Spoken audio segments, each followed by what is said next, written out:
Hey everyone, welcome back to the channel. I'm so glad you're here today because I have an incredible story to share with you. This is a story that truly moved me when I discovered it, and I believe it will touch your heart too. Today, I want to tell you about courage, about proving yourself when everyone doubts you, and about how sometimes the person who seems the weakest becomes the strongest when it matters most. This is the story of a young Navy SEAL who was constantly underestimated by his own team. They looked at him and saw someone who didn't fit the mold, someone who seemed too small, too quiet, too different. But what they didn't know was that this man would become the hero of one of the most critical operations in modern military history. So grab a comfortable seat, because this story will take you on an emotional journey you won't forget. Let's begin. The morning of September 12, 2011 started like any other at Naval Amphibious Base Coronado in San Diego, California. The sun was just beginning to rise over the Pacific Ocean, casting golden light across the compound where some of America's most elite warriors trained and prepared for missions that most people would never know about. In one of the barracks, a young man named Daniel Carter was tying his boots, preparing for another day of proving himself to people who had already decided he didn't belong. Daniel was 24 years old, and he had just completed the most grueling training program in the American military. He was a Navy SEAL, a member of an exclusive brotherhood that represented the absolute pinnacle of special operations. But Daniel didn't look like the other SEALs. At 5 feet 7 inches tall and weighing only 150 pounds, he was significantly smaller than most of his teammates. Where others had broad shoulders and intimidating physical presence, Daniel appeared almost fragile. His face was youthful, his voice was soft, and his demeanor was quiet and reserved. From the moment he joined SEAL Team 3, Daniel felt the weight of judgment. In the locker room, he heard the whispers. During training exercises, he saw the skeptical looks. His commanding officer, Lieutenant Commander Robert Hayes, a towering man with 20 years of combat experience, had made his opinion clear during their first meeting. "Carter, I don't know how you made it through training, but this is the real world now. Out there, we need warriors who can carry their weight and then some. I hope you're ready, because I won't have any weak links on my team." Daniel had simply nodded, his jaw tight, his eyes focused. He had heard similar words his entire life. Growing up in a small town in Montana, he had always been the smallest kid in school. He had been bullied, overlooked, told he would never amount to anything in a world that valued size and strength. But Daniel had something that size couldn't measure. He had an unbreakable spirit, a mind that processed information faster than anyone around him, and a heart that refused to accept defeat. During team training exercises, Daniel excelled in areas that others overlooked. While his teammates focused on brute force, Daniel studied tactics, learned languages, and developed technical skills that would prove invaluable. He became an expert in communication systems, in bomb disposal, in navigating complex urban environments, but his contributions were often dismissed with comments like, "That's great, Carter, but can you carry a wounded man out of a hot zone?" The truth was Daniel could. He had carried men twice his size during training. His small frame was deceptively strong, built from years of compensating for what nature hadn't given him. But perception is a powerful thing, and in the eyes of most of his team, Daniel remained the weak link, the one they worried about when missions got tough. Everything changed on October 8, 2011, when SEAL Team 3 received orders for Operation Silent Guardian. The briefing room fell silent as Lieutenant Commander Hayes pulled up satellite images on the screen. The mission was classified at the highest level. Intelligence had located a high-value target, a terrorist leader responsible for planning attacks that had killed hundreds of American soldiers and civilians. He was hiding in a compound deep in the Helmand province of Afghanistan, surrounded by heavily armed fighters. "Gentlemen, this is it. This is what we train for," Hayes said, his voice grave. "We insert at 0200 hours, neutralize the target, and extract before dawn. Failure is not an option. This man has the intelligence and connections to launch attacks that could kill thousands. We stop him, we save lives. It's that simple." The team consisted of 8 men. There was Master Chief Petty Officer Marcus Stone, the second in command, a man built like a tank with a reputation for fearlessness in combat. There was Chief Petty Officer James Mitchell, an expert marksman. There were weapons specialists, demolition experts, all chosen for their exceptional skills and proven track records. And then there was Daniel Carter, assigned as the communications and technical specialist. As the team prepared their gear, Daniel overheard Mitchell talking to Stone near the equipment lockers. "I still don't get why Carter's on this op. This is the big leagues, Marcus. We need everyone at 100%. Stone glanced toward Daniel, then lowered his voice, though not enough that Daniel couldn't hear. "Hayes' orders. Kid's good with the tech stuff, I guess. Just hope we don't have to bail him out when things get hot." Daniel said nothing. He continued checking his communication equipment, testing frequencies, ensuring every piece of gear was perfect. He had learned long ago that words meant nothing. Only actions mattered, and he would prove himself when it counted. The infiltration went smoothly at first. 2 Black Hawk helicopters carried the team through the darkness, flying low over the rugged Afghan terrain to avoid radar detection. Daniel sat near the door, watching the moonlit mountains pass below, his mind focused on the mission ahead. He reviewed the compound layout in his head, memorized every entry point, every potential obstacle. They landed 2 miles from the target and moved through the desert on foot, 8 shadows in the night. The compound appeared exactly as the satellite images had shown, a 2-story concrete structure surrounded by high walls, with guards posted at the main gate. The team moved into position, and Hayes gave the signal. Within seconds, the guards were neutralized silently, and the team breached the compound. That's when everything went wrong. The intelligence had been incomplete. The compound wasn't just a safe house, it was a command center, and there were 3 times as many enemy fighters inside as expected. The moment the team entered the building, they were met with a storm of gunfire. The narrow corridors erupted with the sound of automatic weapons, and the SEALs found themselves pinned down, separated, fighting for their lives in close-quarters combat. Daniel was with Hayes and Stone when an explosion rocked the building. A grenade had detonated near the stairwell, and suddenly the ceiling began to collapse. Stone pulled Hayes back just in time, but debris rained down, blocking their path and separating them from the rest of the team. Through the chaos and dust, Daniel could hear Mitchell's voice on the radio, urgent and strained. "We're taking heavy fire on the 2nd floor. Johnson is hit. We need support now." Hayes tried to respond, but his radio was damaged from the blast. He looked at Daniel, his face covered in dust and blood from a cut on his forehead. "Carter, get communications back up. We need to coordinate with the team and call for exfil. Without comms, we're dead." Daniel's hands moved with practiced precision. He pulled out his backup communication unit, but as he began to set it up, more enemy fighters appeared at the end of the corridor. Stone returned fire, but they were outnumbered and running low on ammunition. The situation was deteriorating rapidly. "We need to fall back," Stone shouted over the gunfire. "This mission is compromised." But Hayes shook his head.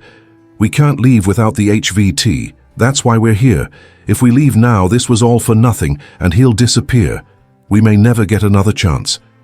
It was then that Daniel made a decision that would change everything. He looked at the blocked stairwell, at the rubble and twisted metal, and he saw something his larger teammates couldn't see.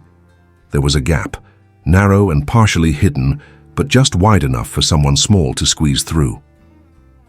"I can get through," Daniel said quietly. Hayes looked at him, then at the gap. "Carter, that's suicide. Even if you make it through, you'll be alone up there with no backup." "The HVT is on the 2nd floor, right?" Daniel asked, his voice steady despite the chaos around them. "I can get to him. I can complete the mission." Stone looked at Daniel like he was insane. "Kid, there are at least 20 hostiles up there. You'll be killed before you make it 10 feet. Daniel met Stone's eyes, and for the first time, Stone saw something he hadn't noticed before. There was no fear in Daniel's gaze, no hesitation. There was only determination, pure and absolute. "Give me your grenades and extra magazines," Daniel said. "I'll create a diversion, draw their fire away from Mitchell and the others. While they're focused on me, you work on clearing that stairwell and getting the team reorganized. When I reach the HVT, I'll signal you." Hayes studied Daniel for a long moment. The young SEAL he had dismissed, the one he had doubted from day one, was volunteering for what might be a suicide mission. Hayes knew they were out of options. The mission was falling apart, and if they didn't act now, they would lose everything. "Do it," Hayes said finally. "Godspeed, Carter." Daniel took the extra ammunition and grenades, checked his weapon one final time, and then did something that made both Hayes and Stone pause. He smiled just slightly, as if he had been waiting his entire life for this moment. "See you on the other side, sir," Daniel said, and then he disappeared into the gap. The space was even tighter than it looked. Daniel had to remove his tactical vest and push it ahead of him as he crawled through the narrow opening, sharp edges of broken concrete scraping against his back and chest. Behind him, he could hear the sound of gunfire intensifying as Stone and Hayes fought to hold their position. Ahead was darkness and the unknown. Daniel emerged on the second floor in a storage room filled with equipment and supplies. He quickly put his vest back on and checked his surroundings. Through the walls, he could hear shouting in Pashto and Dari, the sounds of men organizing, preparing to overwhelm the American forces below. Daniel moved to the door and carefully looked out into the hallway. What he saw confirmed his worst fears. There were at least 15 enemy fighters in the corridor, all heavily armed, moving toward the stairwell where Mitchell and the others were trapped. If Daniel didn't act immediately, his teammates would be overrun and killed. He pulled the pin on one of the grenades and threw it down the opposite end of the hallway, away from his team's position. The explosion was deafening, and immediately the enemy fighters turned their attention toward the blast. Daniel used the confusion to move quickly, firing controlled bursts from his rifle, taking down 3 fighters before they even realized where the shots were coming from. The element of surprise lasted only seconds, but those seconds were enough. Daniel's actions had diverted the enemy's focus, giving Mitchell and the others precious time to regroup and find better defensive positions. Now, however, Daniel had painted a target on his own back. Every fighter in the building knew there was an American on the second floor, and they wanted him dead. Daniel moved through the building like a ghost, using his knowledge of the compound layout to stay one step ahead of his pursuers. He was smaller, faster, able to move through spaces and hide in areas where larger men couldn't follow, but he was also alone, outnumbered, and running on limited ammunition. Every shot had to count. Every movement had to be perfect. He reached the eastern wing of the second floor, where intelligence indicated the HVT's personal quarters were located. The door was reinforced, guarded by 2 fighters. Daniel didn't have time for subtlety. He fired twice, precise shots that dropped both guards instantly, then kicked the door open. Inside, sitting calmly at a desk, as if the chaos outside didn't exist, was the man they had come for. He was older than Daniel expected, perhaps 50, with a grey beard and cold, calculating eyes. When he saw Daniel, he didn't reach for a weapon. Instead, he smiled. "You are very small for an American soldier," he said in accented English. "They sent a child to kill me?" Daniel kept his weapon trained on the man's chest. "You're coming with me. Now." The terrorist leader stood slowly, his hands visible. "You think you have won. Look around you, child. You are alone, surrounded by my men, trapped in a building you cannot escape. Even if you kill me, you will die here. Your mission is a failure." For a moment, doubt flickered in Daniel's mind. The man was right. The building was full of enemy fighters. The extraction plan had fallen apart, and Daniel was cut off from his team. But then he remembered something his father had told him years ago. When Daniel was 12 years old and ready to give up after being beaten by bullies at school. "Son, being strong isn't about how big you are. It's about refusing to quit, even when quitting makes sense. The world will always underestimate you, and that's your advantage. Let them think you're weak. Then show them they were wrong." Daniel's grip on his weapon steadied. "The mission isn't over until I say it's over." He secured the HVT's hands with zip ties and activated his radio. "Wildcat Actual, this is Carter. I have the package, requesting immediate extraction coordinates."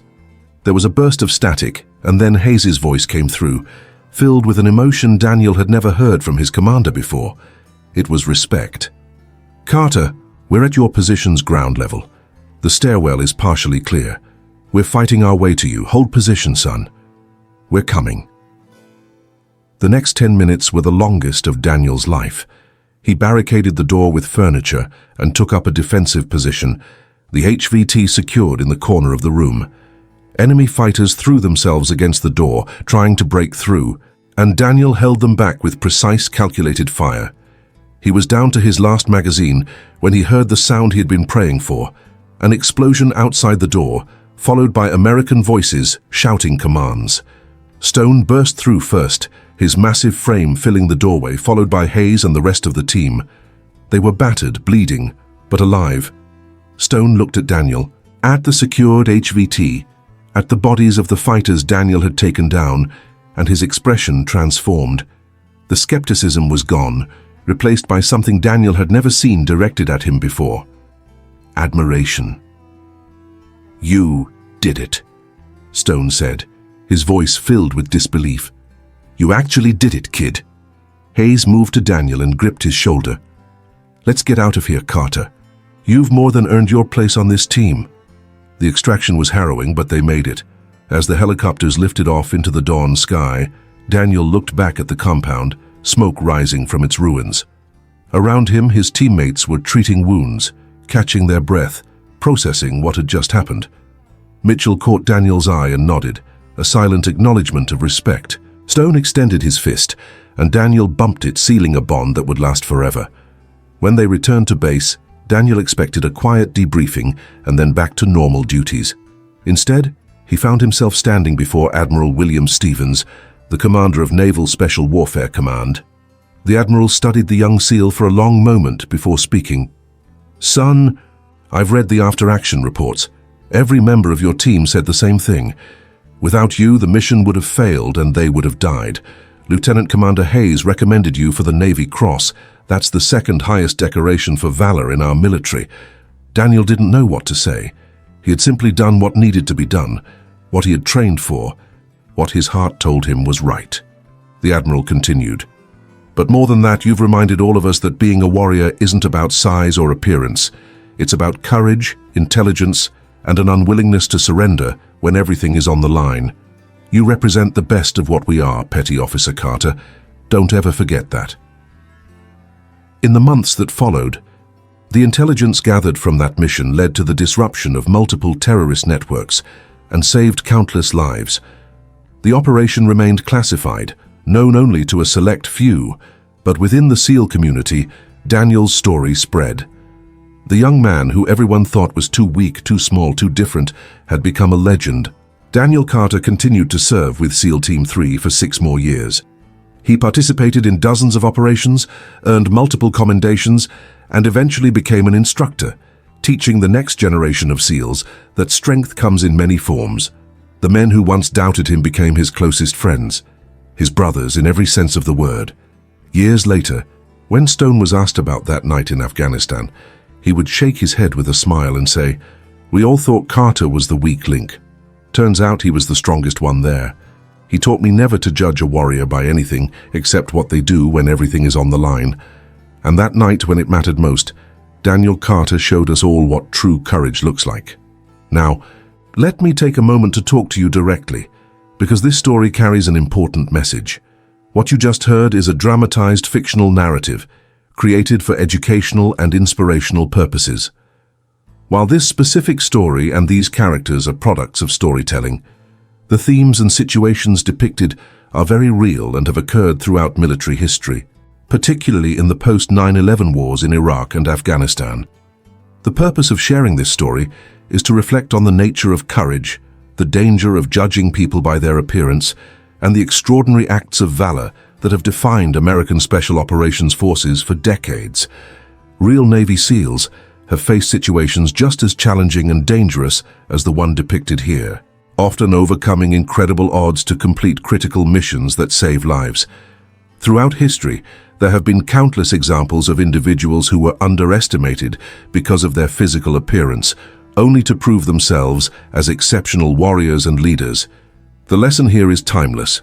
Never judge someone's capability by their size, their background, or any superficial characteristic. True strength, the kind that matters when lives are on the line, comes from the heart, the mind, and the unbreakable human spirit. This story also serves to honor the real men and women of our Special Operations Forces who risk everything in missions we will never hear about, in places we will never know, to protect freedoms we often take for granted. Their courage, their sacrifice, and their unwavering commitment to their teammates and their mission deserve our deepest respect and gratitude. So, my friends, I want to hear from you. What did you think of Daniel's story? Have you ever been underestimated in your own life? Have you ever proved people wrong when they doubted you? Share your thoughts in the comments below. I love reading your stories and learning about your experiences. And tell me, where are you watching this video from? What city, what state, what country? I'm always amazed by how our community spans the entire world, connecting people through stories that inspire and move us. Drop your location in the comments, and let's see how far our community reaches. If this story touched your heart, if it made you think differently about strength and courage, please hit that like button. It helps more people discover these stories. And if you're not already subscribed, click that subscribe button and turn on notifications so you never miss another powerful story from this channel. Thank you so much for being here, for listening, for being part of this incredible community. Sending you all a big hug no matter where you are in the world. Remember, you are stronger than you think, and you are capable of more than you imagine. Never let anyone tell you otherwise. Until next time, take care of yourselves and each other. God bless, and I'll see you in the next video.